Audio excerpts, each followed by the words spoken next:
Isang insidente ng pamamaril sa bayan ng Pabia, Iloilo ang nagresulta sa pagkamatay ng isang lalaki habang ang pangunahing sospek ay naaresto ng mga otoridad sa isang follow-up operation.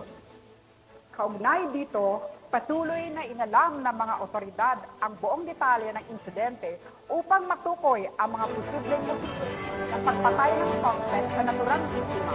Patrolwoman Justin May Halores sa report.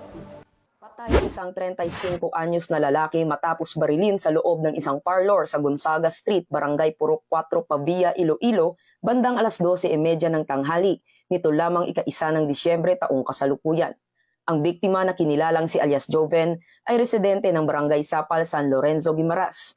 Ayon sa investigasyon ng Pabia Municipal Police Station, habang kasama ng biktima ang kanyang live-in partner sa parlor, biglang pumasok ang suspect na si alias Arnold, 41 anyos at residente ng Barangay Kabugaw Norte, Pabia, Iloilo, at agad na binaril ang biktima gamit ang isang improvised na 12-gauge shotgun. Matapos ang insidente, mabilis na nagsagawa ng hot pursuit operation ang Pabia Municipal Police Station sa ilalim ng superbisyon ni Police Major Harold A. Rendora na siyang pinangunahan ni Police Lieutenant Gabriel Hilmer Manguera. Sa kanilang maagap na aksyon, agad na naaresto ang suspect.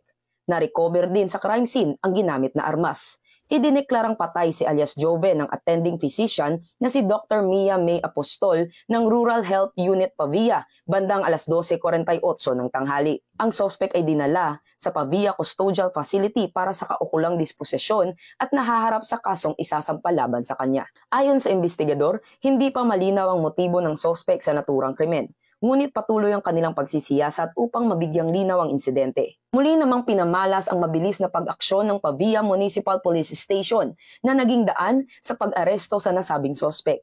Ayon sa kapulisan, patuloy nilang paigtingin ang seguridad sa lugar upang masiguro ang kaligtasan ng publiko at tiyaking maipagkakaloob ang hustisya sa mga biktima ng karahasan.